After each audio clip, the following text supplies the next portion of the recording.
Hello everyone, this week on Diplomatic Channel. Abia State becomes the first in Nigeria to establish a diaspora commission. We'll be talking to the Special Advisor on Diaspora Commission in the state, Dr. Ngozi Ogbonnairondu, about its existence and what this means for the state and for Abia indigents outside. Plus, it's becoming clear countries around the world are desperate for the COVID-19 vaccines, especially in Europe, where a number of infections are on the rise. Leaders got together late last week to discuss a coordinated path forward. And North Korea is at it again, testing missiles not minding international treaties or agreements. What could this mean? That's Diplomatic Channel in a wrap. A warm welcome to the program. I'm Amarachi Ubani. Let's take a quick check on other discussions in diplomatic circles, and we'll be right back. The Ministry of Foreign Affairs wants the public to disregard any advertisement about recruitment and vacancies in the ministry and social media pages, as they are not true. It said this in a statement where it pointed out that recruitment and appointment into the Ministry of Foreign Affairs is the responsibility of the Federal Civil Service Commission, and vacancies would be announced and publicized by the Commission when the need arises. Meanwhile, the ministry has also debunked what it calls false and mischievous rumors that the business centers located close to the consulate are extensions of the Consulate General of Nigeria, Atlanta, and work in collaboration with the consulate. It has dissociated itself from the activities and operations of these business centers. The ministry warns applicants to refrain from associating the consulate with the activities of business centers such as Ed Ventures, located at 8050 Roswell Road, Atlanta, and Nigeria Passport Service, situated at 8046 Roswell Road, and others located in other states, as these are private businesses. Thailand's Prime Minister Prayut Chan-o-cha says his government's preparing for a potential flood of refugees from neighboring Myanmar. During a press briefing on Monday, he said, "We have prepared an area for them to stay first after they cross over. We'll talk about the numbers later. We're not going to talk about a permanent shelter yet. We're not there yet."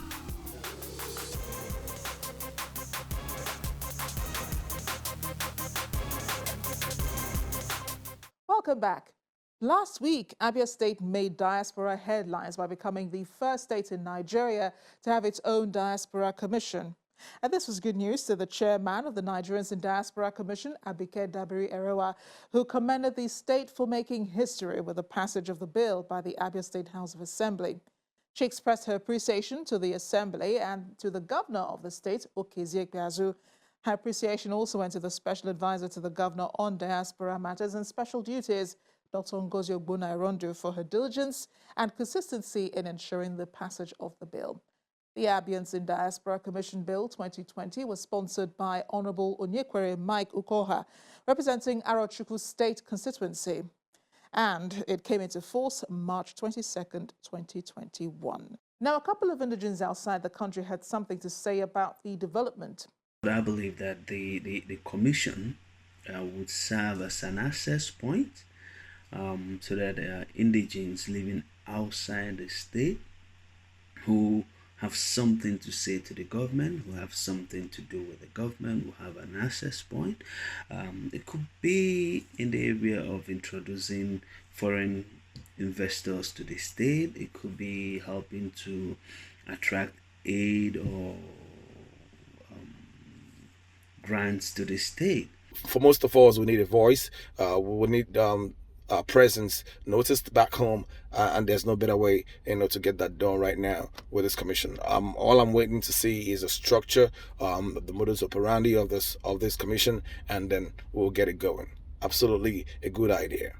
This is one of the initiatives that we want and we like, because we know where we come from and we are happy to work with such a platform, just to make sure that we can be able to have effective contribution back home in any form of development.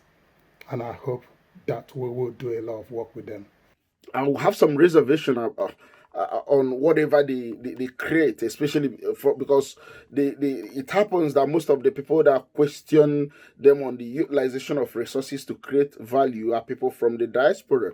So I don't personally think that. I personally believe that I think it's just another ploy to engage the diasporans to, I mean, to quell their voices, to stop them from, agitating the way we've been doing that. Let's talk to the one you might refer to as the face of the commission, Dr. Ngozi Ogbonna-Erondu. She joins me now from New Jersey in the United States. Dr. Ogbonna-Erondu, thank you for joining me on Diplomatic Channel. Thank you so much, Amarachi. Thank you for having me. I'm very happy to be here. So I'm curious, how does it feel knowing that Abia State has made history being the first to have its own diaspora commission? Wow, yeah, I feel honored and excited to be part of this remarkable achievement. In fact, I consider myself very fortunate to have whom I consider the most diaspora-friendly governor in the country who's made this possible, and to have the cooperation of the Speaker of the House, Right Honorable Engineer Chinedum Orji, who's worked with the House to make sure that this bill passed. And then I must acknowledge the sponsor of the bill, Dr. Okoha, who worked really hard to make sure this actually came to fruition. Of course, none of this would have been possible without the cooperation, guidance of my mama diaspora, whom I'm actually standing on her shoulder, because she gave us the encouragement. The secretary, the executive secretary, Dr. Bassi, was there to hold our hand through the process. So it's really been good. And then, of course, I can't forget the diasporans, the Abia diasporans that really gave their inputs, suggestions, critique to make sure that when this bill is passed, that it will be one that will be beneficial to all of us. In short, I must say that it really feels good. And what is the mission of the commission? Because a lot of people want to Well, know. of course, is what it is doing almost like cementing what it is that we've been doing, which is courting the diasporans from abroad to come and invest in the country. So the governor has taken the first step in assuring them that this is something that he feels dearly that it needs to be done. And it offers the protection that we need. Anybody that is coming to invest, say, in Abia State, will have the protection of government. It is the law. You'll be dealing with a particular office. It's not where you'll be going all over the state looking for anything to do with diaspora. Here is a one-stop shop for anything that has to do with diaspora. We'll provide a direct link for Abians in diaspora to participate in what we're doing. We'll have policies that will be geared towards making them feel at home when they come to Abia to invest. So it is, I would say, I call it a baby NITCOM because we already have NITCOM in place. So this is essentially a domestication of the bill that we already have in place, which is NITCOM. Now, I've been to the website. I see that it's already up and running. There are pictures, of the state governor. There are also pictures, of the commission's activities so far. It's still in its nascent stage. So people are asking also, how, they can reach out to the commissions. I also see that there are social media handles up and running. Can people get the information they need about the commission on the website? And just for the sake of our viewers, could you actually spell that out, so that people understand? Because some have also asked me where it is located in Abia State. Okay, of course.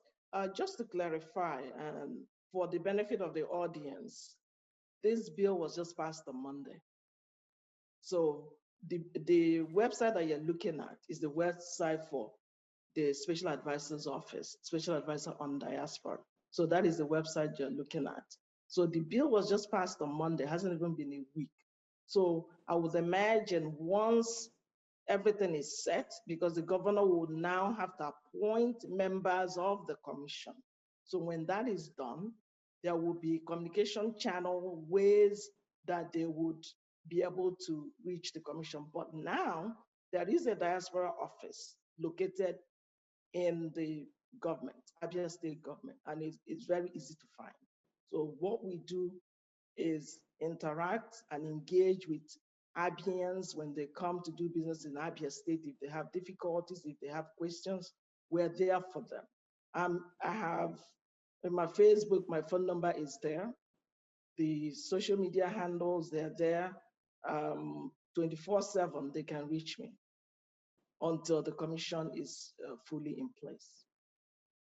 And how do you intend to lure these indigents into the diaspora commission, you know, to reach out to it and support it and actually, you know, make things happen in Abia State through the commission? Of course, this will be a continuation of what I'm already doing. So when the commission is put in place, there will be a roadshow, interview similar to the one I'm doing now.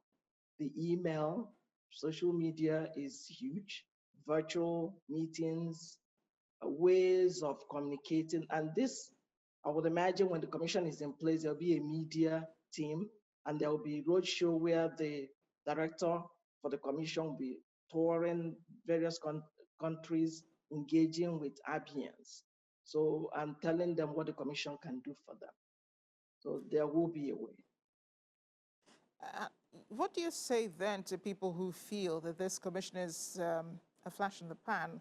Some have seen this happen before, and I raised this because one of the concerns of one of the respondents whom I reached out to said, you know, the problem with, you know, some of these projects is sustenance, maintaining them, you know, them going the long way. I mean, for now, it seems like, you know, there's all the fire there, but, you know, later on, you know, things begin to change. Could that possibly happen? And how do you intend to keep, you know, things going strong with the commission? That is a reasonable concern, but we can all agree that the governor has taken that first step. The commission, which is what we'll be communicating to them, will be made up of diasporans from various continents. These will be Abia diasporans. So the outcome, the benefits that will come out of this commission will be dependent on how much effort we, the diasporans, put into it, the commitment that we put into it. So it will be up to us, diasporans, to make it what we want it to be. The government and the governor have taken that first step, and it's now up to us to make it, and I'm sure we will. How can people trust the governor? A lot of people are skeptical outside of the country about coming back home. So what's in it then for Abians in diaspora, and, you know, how can they trust the governor and the government of Abia State?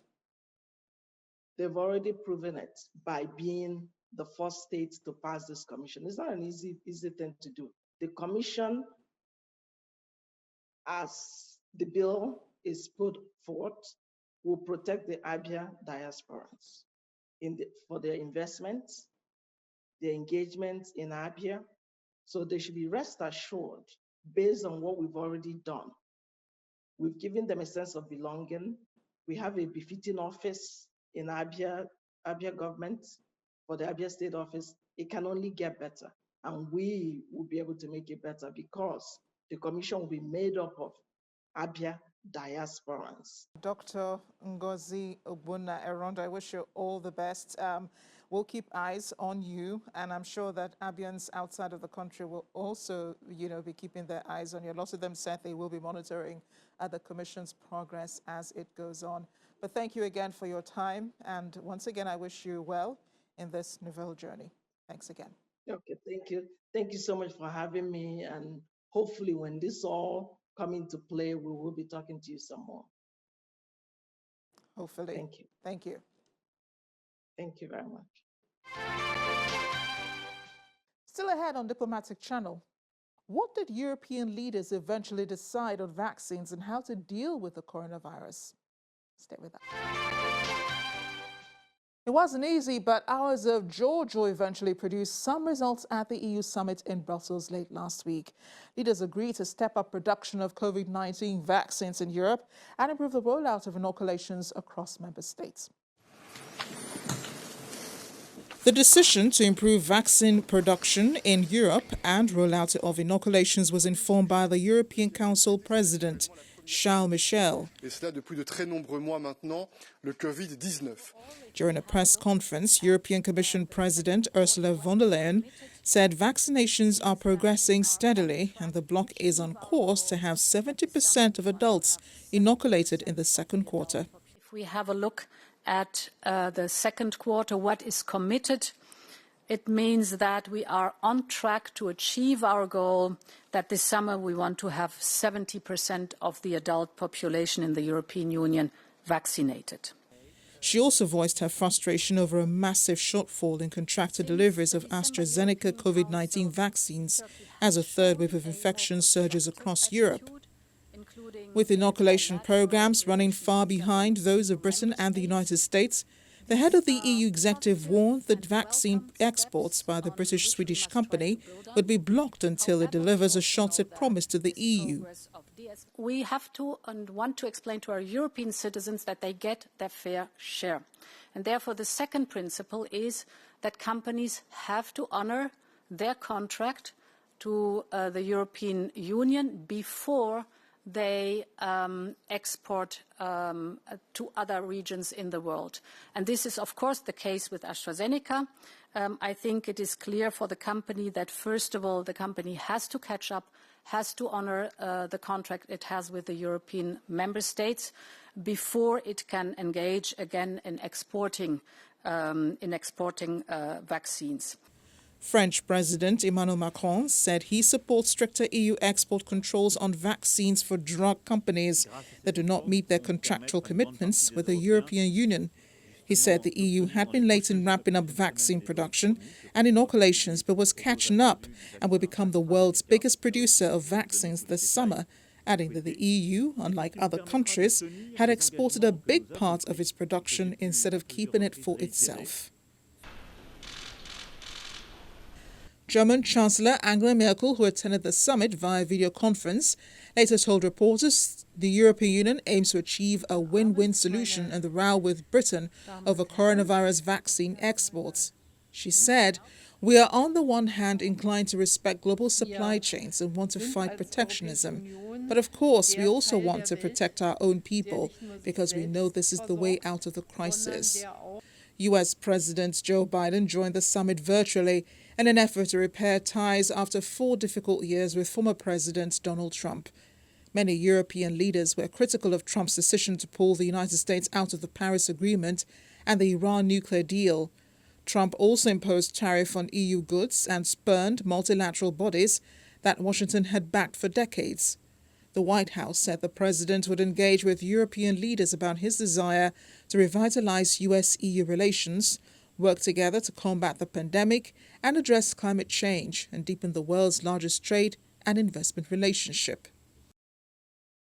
South Korea has confirmed that North Korea fired 2 unidentified projectiles into the sea between the Korean peninsula and Japan from North Korea's Hamgyong province on the East Coast. And as expected, it has worried neighbors and the United States. South Korea's Joint Chiefs of Staff on Thursday reported that at least 2 unidentified projectiles were fired into the sea between the Korean peninsula and Japan from North Korea's South Hamgyong province on the East Coast. South Korean and U.S. intelligence agencies have been analyzing the data of the launch for additional information. The South Korean government will convene an emergency meeting of the National Security Council to discuss the launches. Japan also confirmed that North Korea did fire 2 ballistic missiles which fell outside the Japanese exclusive economic zone. Prime Minister Yoshihide Suga said the launches posed a threat to the security and peace in the region. By Friday, March 26th, North Korea announced that it launched a newly developed new type tactical guided projectile. State news media KCNA's report suggested that North Korean leader Kim Jong-un did not attend the launch, and undated state media photos published on Friday showed him inspecting new passenger buses in Pyongyang. The new weapon is based on existing technology that was improved to carry a 2.5-ton warhead. The pair of test-fired weapons accurately hit a target 600 kilometers off North Korea's east coast, which conflicts with estimates by South Korea and Japanese authorities, who said the missile flew about 420 to 450 kilometers. And while nations worried about maintaining peace in the peninsula, Russia and South Korea were busy strengthening ties. Foreign leaders of both countries pledged to continue close cooperation for the peace process of the peninsula.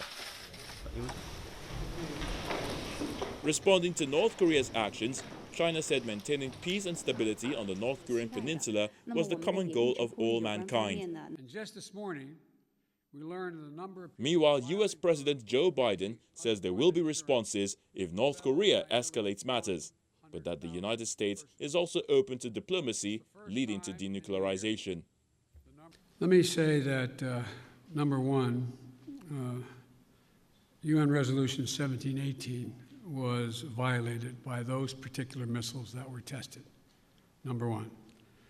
We're consulting with our allies and partners, and there will be responses if they choose to escalate. We will respond accordingly. But I'm also prepared for some form of diplomacy, but it has to be conditioned upon the end result of denuclearization. So that's what we're doing right now, consulting with our allies. This is where we end the program this week. As always, I look forward to reading your comments. Here's where you can reach me at Amarachi_Ubani on Twitter, at Diplomatic Channel, also on Twitter, and at Amarachi Ubani on Instagram. I'm Amarachi Ubani. I'll see you next time.